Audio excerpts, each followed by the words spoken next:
Lord, wow, save us, one man shouted, voice breaking under fire. A SEAL platoon pinned in the canyon.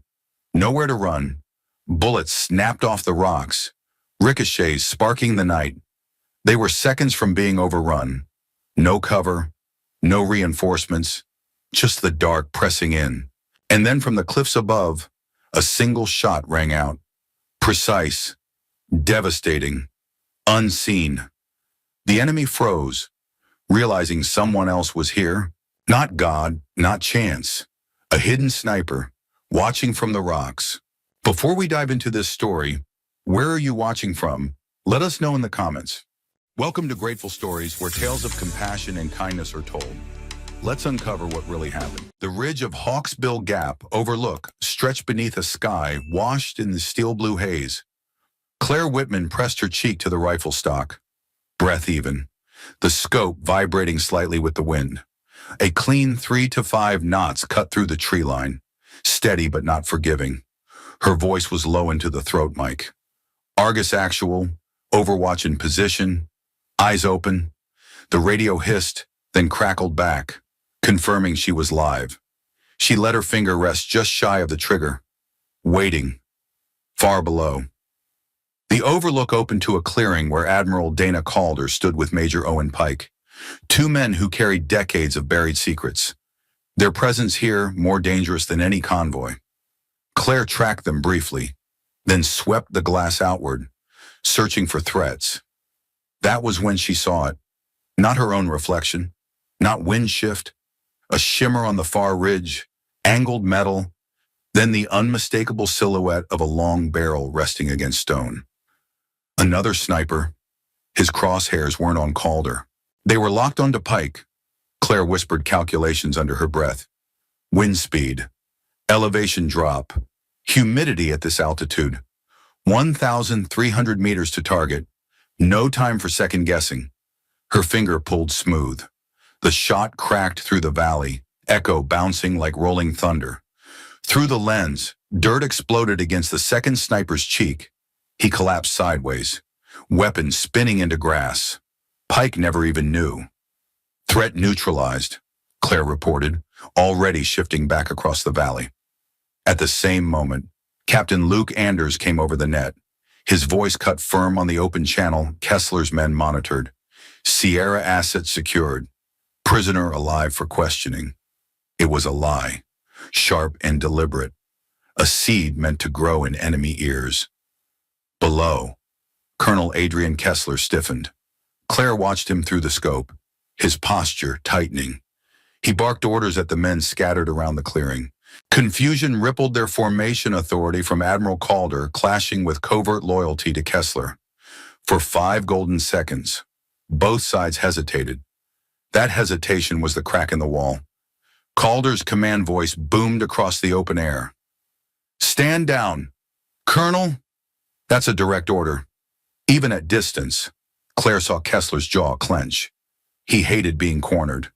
Then came the twist of rotor blades. Claire's heart hammered. An unmarked helicopter surged over the ridge, rotors shredding the mountain silence. No insignia, no beacon. Extraction, not support. Through the glass, Kessler's expression changed. Anger melted to something colder anticipation. He took one step toward Calder, hand brushing his sidearm. Claire made her choice before anyone else could. Her reticle dropped to the dirt at his boots. She squeezed once. The round struck so close it kicked earth onto Kessler's polished shoes. A deliberate warning, no miss, no accident. He froze mid-motion, eyes narrowing, realization flooding him. Somewhere out here, unseen, a rifle tracked his heartbeat. The clearing erupted. One of Kessler's men hurled a flashbang toward Calder and Pike. White light tore the air, even from distance. Claire flinched at the bloom. She saw Calder recoil, Pike stumble. Kessler moved, fast, efficient, a veteran of too many betrayals.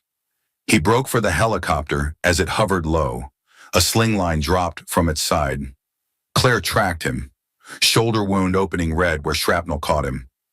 She exhaled, tightened her cheek weld, ready to fire.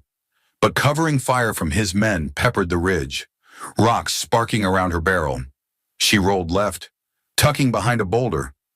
By the time she swung back into position, the colonel was climbing rope, hauled into the belly of the machine. "Target escaping east," Claire called out, voice even though her chest pounded. "No clean shot. Repeat, no clean shot." Anders came back immediately. "Let him go. Priority is Calder and Pike." The helicopter banked hard, blades carving the air, and vanished beyond the ridgeline. For a long second, only the hum of Claire's suppressed breathing filled her world.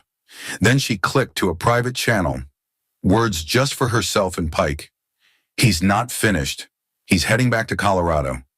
By nightfall, the operation's survivors regrouped in a secure facility buried under the Shenandoah foothills. Concrete walls, humming fluorescence, rows of maps unrolled across the table. Admiral Calder's face was drawn tight, but his voice carried steel. "The film checks out," he said, sliding a strip of microfilm into an analyst's hand. "Robert Whitman's evidence is authentic.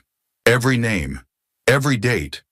Enough to justify why Foster, he stopped, corrected himself. Why Kessler moved heaven and earth to silence him." Claire stood against the far wall, rifle case at her feet, eyes on the table. She barely breathed as Owen Pike leaned forward. His hair was white, his hands scarred, but his voice carried weight. "You think that was the end of it?" he asked. "It wasn't. Robert told me about another cache. Not the film. Something else." Calder's gaze sharpened. "Another cache." Pike nodded. "Before the stroke. He used a phrase. Said Claire would know where to find it. His words were, 'Where accuracy matters most.'" The room went still. Claire's pulse thudded in her ears. Images surged back her grandfather's hands on her shoulders, her cheek pressed to wood, the kick of recoil echoing in a hidden valley of the Rockies. San Isabel National Forest, a shooting range no map marked. The place where she had fired 10 consecutive bullseyes at 700 yards, a child's milestone, carved into her bones. Everyone else in the room pictured long range, the furthest target, 1,000 yards. But Claire shook her head slowly. She whispered, almost to herself, "Not the farthest, the most important." Pike's eyes met hers. He saw the answer bloom in her expression before she even said it. 700 yards, she said firmly. "That's where he buried it." The Admiral leaned back, understanding dawning. Kessler had been searching the wrong distance. Robert Whitman's precision wasn't about pushing limits. It was about remembering the moment accuracy mattered most. Claire touched the table edge, steadying herself. For years, she thought her grandfather's lessons were just about shooting straight. Now she realized they had been a map leading straight to the next battle. She closed her eyes briefly, hearing his voice once more. "Make the shot that counts." And she knew the real hunt had only just begun. The rain began as a whisper against the canopy of San Isabel National Forest. Droplets tapped the pine needles, steady and cold, masking the sound of boots against damp soil. Claire Whitman moved at point, Anders behind her. 4 operators fanned wide in disciplined spacing. Their drone lifted skyward, its rotors barely audible under the weather. For 2 minutes it sent clean images, thermal outlines, ridges, the valley floor. Then the screen blinked white, and the feed shredded into static. "Signal jammed," Anders muttered, checking his wrist display. The encrypted channel cracked, died, and went dark. Claire met his eyes. He gave a curt nod, then tapped his watch face twice. They would move on rhythm now, silent, counting seconds together. Hand signals cut the air, fists raised, palms flattened, 2 fingers slashed left. The unit shifted like one body, communication stripped to muscle memory. Rain streaked their helmets as they pushed deeper into the valley. Claire felt the weight of memory pressing. She had walked here before, a girl under her grandfather's hand, hitting targets until the skin of her shoulder bruised purple. The echoes of those lessons lived inside her muscles now. She kept moving. The ground fell away, She crawled up to the lip of a stone outcrop and raised her scope. Below, the valley spread like an amphitheater. 6 armed men were spread across the clearing, digging into soil with shovels and short picks. Their gear was military grade, but their coordination was sloppy. They weren't searching at 700 yards. They were tearing up the 1,000 mark, convinced that farther meant smarter. Claire almost smiled. They didn't know Bob Whitman. Then motion pulled her attention to the tree line. 2 figures were climbing toward her position. Careful, slow, too deliberate to be hunters. She shifted, marking their angle of approach. They were here for Overwatch. For her. Claire whispered into her mic, but only static answered. No uplink. No warning. She would have to deal with them herself. She exhaled, then adjusted her reticle, finding the small red canister near the mercenaries' equipment pile. One squeeze. The round punctured the fuel can. A bloom of fire rolled across the clearing, igniting with a sharp whoomp. Men shouted, scattering, rifles up in panic. Dirt and smoke boiled, and their formation fractured. Out of the haze, a new figure strode into view. Tall, silver hair plastered by rain. One arm bound at the shoulder. Colonel Adrian Kessler. He barked orders sharp as blades, gesturing to his men. His hand stabbed toward the line of targets at 700 yards. Claire's stomach tightened. He knew.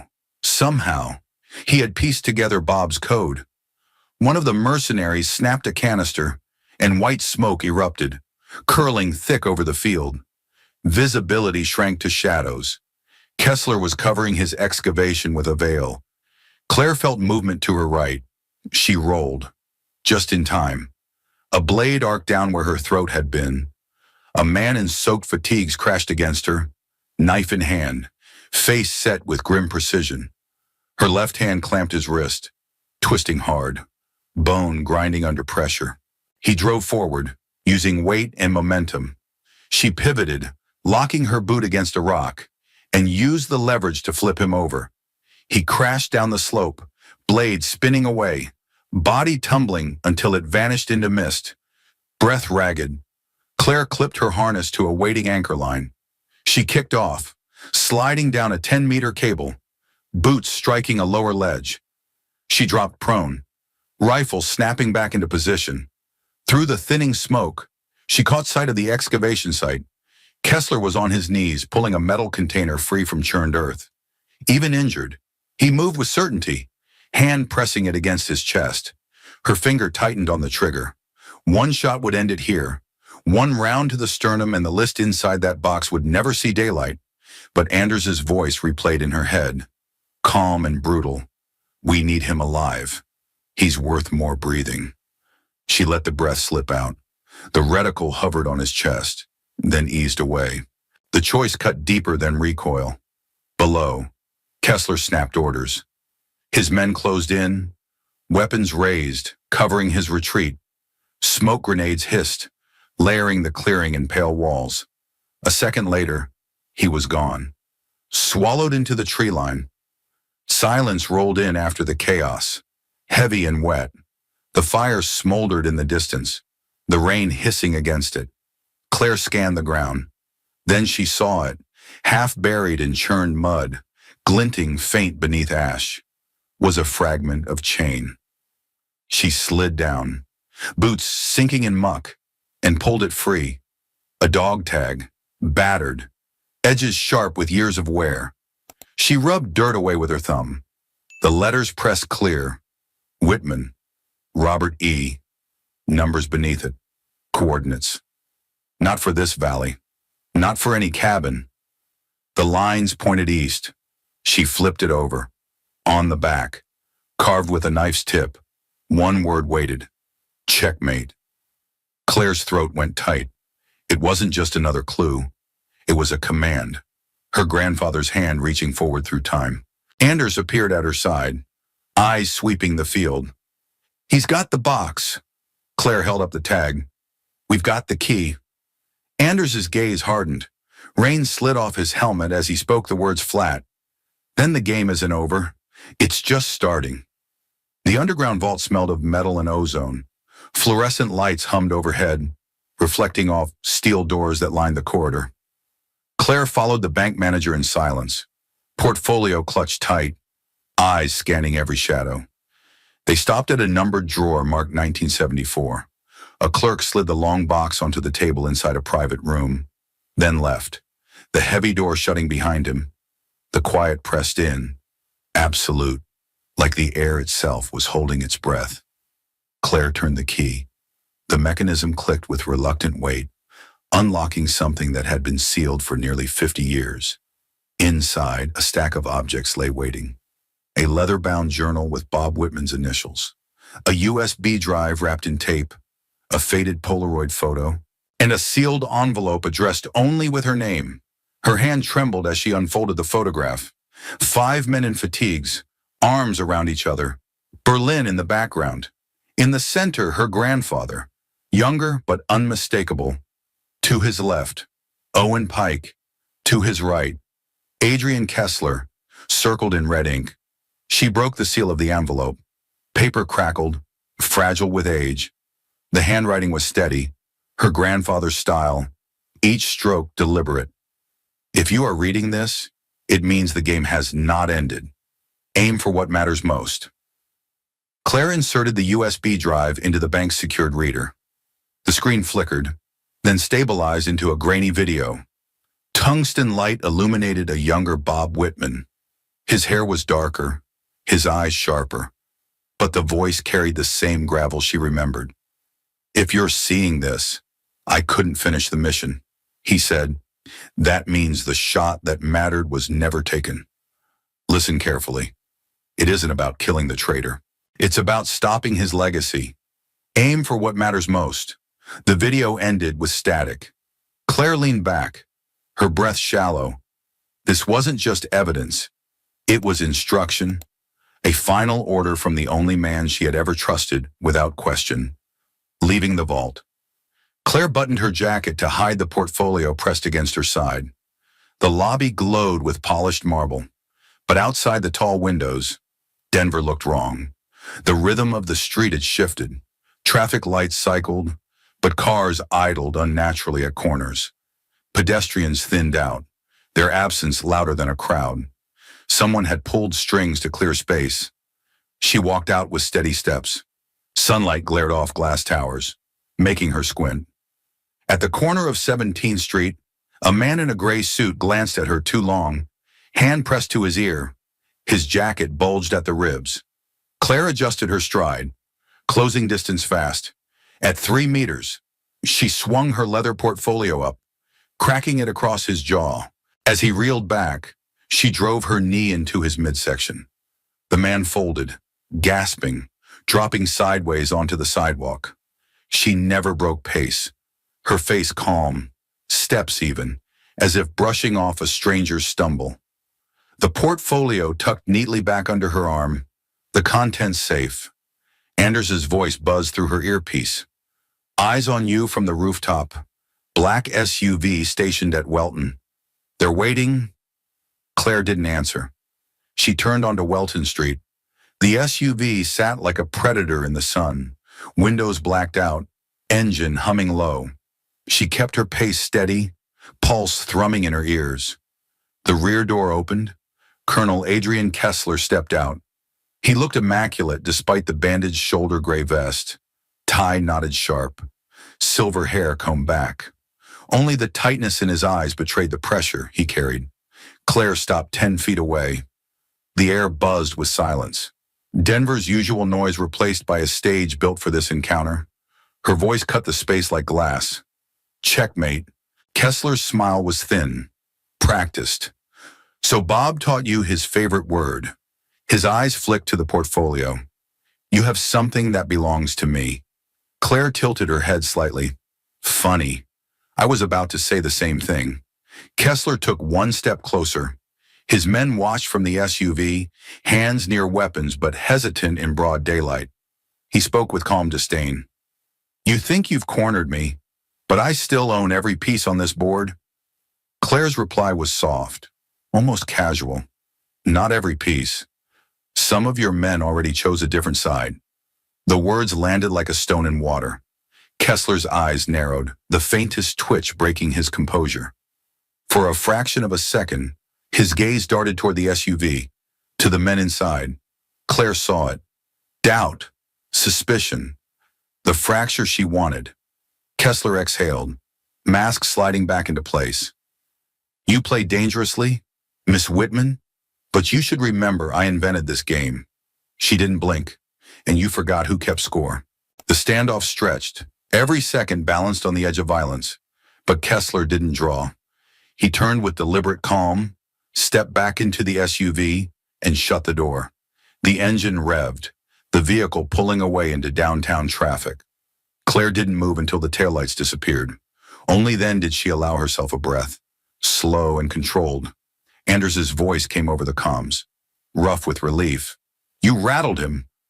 Good work. Another voice followed Admiral Calder, patched in from Washington. We've seen enough. He's bleeding authority. Next step is containment. West Virginia. Finish it there. Claire adjusted the strap of her portfolio and started walking, her shadow long in the afternoon sun. She didn't smile, didn't relax. The game had shifted. Yes, but it wasn't over. Not yet.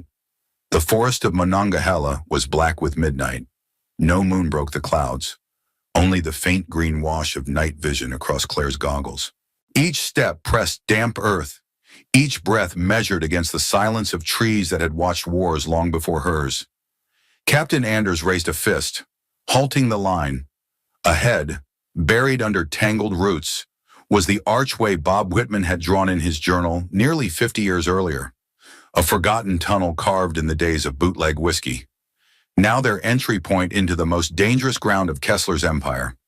Torres, the breaching specialist, ran gloved hands along the stone. He tapped one seam, then another. Mortar crumbled under pressure, exactly where Bob's notes had marked. With quiet precision, they lifted bricks one by one, until a gap wide enough for a crawl yawned open. Claire slid in first. The tunnel swallowed her, damp and narrow, air heavy with mildew. The others followed, boots scraping softly against ancient concrete. Over comms, the diversion team signaled small arms fire at the north perimeter. Pulling guards like moths to flame, they pushed forward. Water dripped from overhead, echoing like a metronome. Claire traced each corner against the old sketch in her hand. Even through decades, Bob's memory of the compound proved exact. They moved with purpose, every detail falling into place as if time itself had rehearsed them. At last, the tunnel ended in another wall, this one thin, patched with careless concrete. Torres cut carefully, and stone dust drifted into the dark. They slipped through into the wine cellar. Shelves lined with crates repurposed for storage. The smell of oil and gunpowder hung heavy. Inside perimeter, Claire whispered. Anders clicked his mic once. Confirmation. Phase 2 complete. They climbed narrow stairs. Above them, the main house sat quiet, but sensors and cameras blinked red on Anders's tablet. Torres scrambled the feed, giving them a window of minutes. Claire steadied her rifle, then shook her head. This part was hers. Bob's journal had been explicit. The confrontation must be face to face. Only then will he reveal his weakness. She signaled the team to hold position in the hallway. Then she turned the handle of a heavy oak door and stepped into the study. The room smelled of leather and ink. Bookshelves climbed to the ceiling. 3 computer screens glowed on the desk, streams of encrypted chatter spilling lines of code. In the chair sat Adrian Kessler, his hair silver, his suit pressed, though his bandaged shoulders strained against the fabric. He looked up slowly, as if he had been waiting. Miss Whitman, he said. His voice was smooth, detached. Of course it would be you. Claire leveled her pistol, steady. Her finger hovered near the trigger. It's over. Colonel, your network is collapsing. Your allies are in custody. You've lost. Kessler smiled faintly. He opened a drawer and lifted a small black device, a detonator. His thumb rested casually over the switch. You misunderstand. I don't intend to be paraded in court like a relic. If I go down, this place goes with me. And you, Claire's pulse quickened, but she forced her arm to lower slightly. Her voice stayed calm, deliberate. No, you won't, because you care too much about what comes after. You want your name dissected in classrooms, whispered in intelligence briefings. You want to be studied, not forgotten. His eyes sharpened, but his thumb didn't press. She kept pressing the opening. If you detonate, you're just another coward, a cornered traitor who blew himself up with his secrets. No legacy, no legend, just ash. The ticking of an antique clock on the mantel filled the silence. Kessler's jaw tightened. The weight of years pressed between them spies who had fought in shadows, one betrayed and the other trained to finish the hunt. Finally, Kessler exhaled. His hand moved from the switch, slowly, deliberately. He set the detonator down on the desk. Bob Whitman, he said quietly, trained you well. The door burst open. Anders and two operators stormed inside, weapons raised. They moved fast, pinning Kessler, wrenching his arms behind him. Steel cuffs clicked shut around his wrists. Claire holstered her pistol, stepping closer. Adrian Kessler, you are under arrest for treason, espionage, and conspiracy against the United States. Kessler met her eyes. There was no fury, only something stranger respect twisted with disdain. Remember this, he murmured as they dragged him out. Men like me don't vanish. There will always be another game. Claire held his stare until he was gone, the study empty save for the quiet tick of the clock. The detonator still sat on the desk, harmless, but the weight of what could have been lingered heavy in the air. Weeks later, the leaves of Arlington blazed red and gold. The cemetery was hushed except for wind rolling through branches. Claire walked alone among the white headstones, dressed blue sharp against autumn's fire. She stopped at her grandfather's grave. The inscription was simple. Master Sergeant Robert E. Whitman, United States Army. Fidelity, bravery, integrity. No ceremony blared now, no speeches, just silence, the kind he had always preferred. From her pocket, she drew the dog tag, the one etched with a single word, checkmate. She placed it gently atop the stone, fingers lingering on the cold metal. Admiral Calder's voice echoed in her memory, offering her a position in a special counterintelligence unit, a chance to chase men like Kessler before their betrayals reached daylight. She hadn't answered then. Now, she whispered to the grave, I think you'd approve. She pictured the study, the detonator untouched, the moment she hadn't fired. The final shot wasn't letter steel. It was restraint, choosing justice over revenge, aiming not at the man, but at the legacy he craved. Her lips tightened in a quiet vow. The final shot always goes where it matters most. A breeze stirred, scattering crimson leaves over the headstone. She stood, shoulders squared, and walked on. The world would keep producing men like Kessler, but so long as she carried Bob's lessons, there would also be someone ready to meet them. And somewhere, in the silence between heartbeats, the game would always end the same. Checkmate.